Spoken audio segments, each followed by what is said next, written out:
Dans cet épisode, je vous expose mes 5 astuces pour littéralement exploser votre productivité. Que cela concerne la symbologie, l'étiquetage, la mise en page, les traitements, etc. À la fin de cet épisode, vous serez plus rapide et plus efficace dans vos productions cartographiques. Mais si vous voulez aller plus loin dans l'apprentissage des sujets de la cartographie, abonnez-vous à cette chaîne et activez la cloche des notifications. C'est un moyen sûr d'être sûr de ne pas rater nos prochaines vidéos. Et ça vous permet de nous soutenir, bien sûr. Et ça me fait énormément plaisir. Alors, on attaque tout de suite nos 5 astuces de productivité.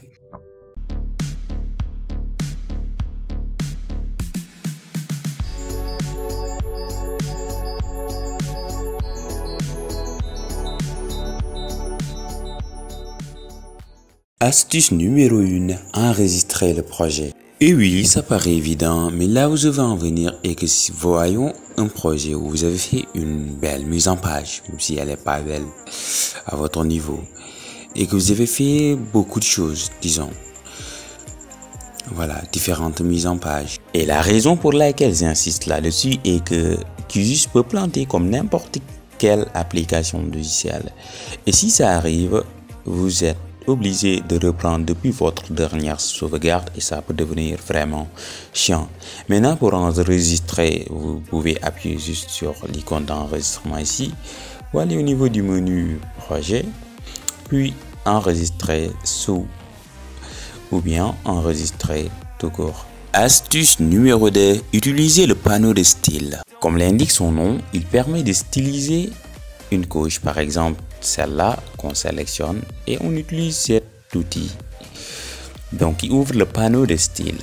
Voyons, c'est comme la fenêtre propriété, mais comme c'est un panneau, ça se prend beaucoup plus facilement en main. Et donc on peut aller au niveau des couches, retourner au niveau du panneau de couche et les modifications font en direct puisque la case tout à fait en bas, mise à jour en direct et cochée. Donc les modifications se font en direct. Avec ce panneau, on échappe à l'ennui de faire appliquer OK et de revenir pour changer ne serait-ce qu'une couleur. Par ailleurs, il nous permet d'annuler une action qu'on a récemment faite et bien entendu de le refaire. Astuce numéro 3, copier, coller le style. Et bah voyons, même si on utilise le panneau de style, on peut passer un sacré temps à faire la symbologie ou l'étiquetage d'une couche. Et ce qui arrive souvent, c'est qu'on a parfois besoin de faire une symbologie pour plusieurs couches. Jusqu'à 4-5 couches qui doivent avoir la même symbologie. Par exemple, le cas d'une étude diachronique d'occupation du sol. Voilà. Maintenant, au lieu de répéter cette symbologie un peu longue pour toutes ces couches, on peut tout simplement copier le style d'une couche et coller ce style à toutes les autres couches. Alors, pour ce faire, on fait comment? Eh ben, on va sélectionner la couche qu'on veut copier le style, on va faire un clic droit, puis on va aller au niveau de style, puis sur copier le style. Et ensuite là, on peut choisir toutes les catégories de style. Et puis on sélectionne la couche à laquelle on va appliquer le style, clic droit, style, coller le style, toutes les catégories de style. Et ça facilite vraiment la vie. Et on peut faire de même pour les autres couches.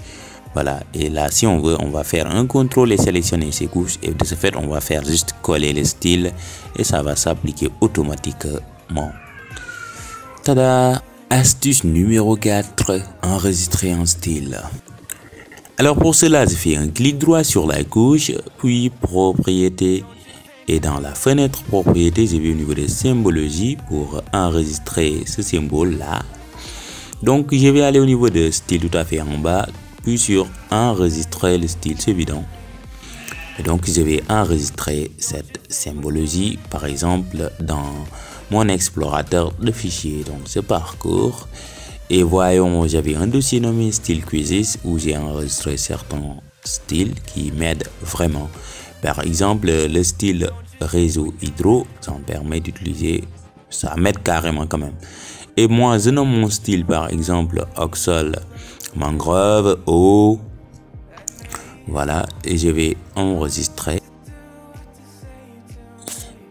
Ok, et ce style enregistré, je pourrais l'utiliser à nouveau et je vais juste le charger et appliquer ce même style comme si c'était pour copier, mais avec des projets différents, un mois plus tard, 2 mois plus tard, ainsi de suite. Donc c'est plus efficace que copier et coller.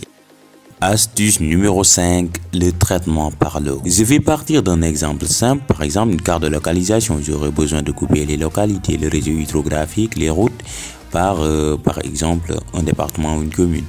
Par exemple, je renomme d'abord cette couche, donc qui est le département de Podor. J'écris Podor. Maintenant, je vais aller au niveau des vecteurs, outils de géotraitement coupé.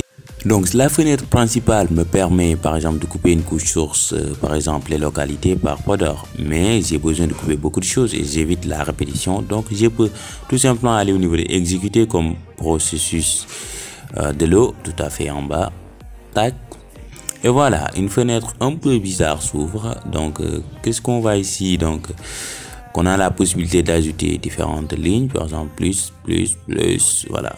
Donc la première couche par exemple ça peut être les localités, la deuxième réseau hydrographique, la troisième vous devinez, par exemple les routes.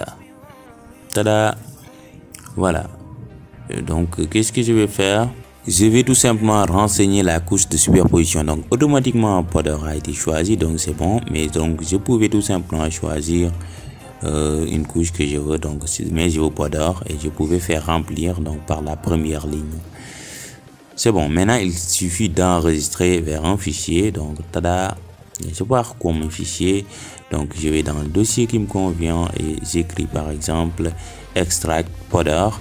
Pourquoi cela? Parce que je peux ici remplir automatiquement avec les valeurs de la couche source. Donc c'est beaucoup plus facile. Voilà, c'est rempli. Je peux cocher la case charger les couches et je peux faire directement exécuter. Et le traitement par l'eau va se faire et on voit automatiquement qu'on a des couches coupées d'un seul coup. Et c'est super. Je vais juste faire fermer et là je peux facilement faire continuer mon travail et sans faire cette répétition. Et pour vous qui êtes toujours là, je vous lance un défi. Ouvrez la boîte à outils traitement et là vous pouvez juste appuyer sur cette icône pour créer un nouveau modèle. Donc il s'agit du modeleur graphique. Je vous le présente, vous pouvez l'explorer et nous on va y revenir là-dessus dans le cadre d'une prochaine vidéo. Le modeleur est hyper intéressant, ça vous permet vraiment d'automatiser un traitement entier, par exemple l'extraction ou le pré-traitement d'un MNT pour l'extraction d'un réseau hydrographique. Alors c'est bon, on se retrouve à la prochaine pour une autre vidéo. Si cette vidéo vous a plu, n'hésitez pas à vous abonner à cette chaîne et surtout à la partager au maximum et laisser un pouce en l'air et donner votre avis ou vos suggestions dans les commentaires. Merci, à bientôt, ciao ciao.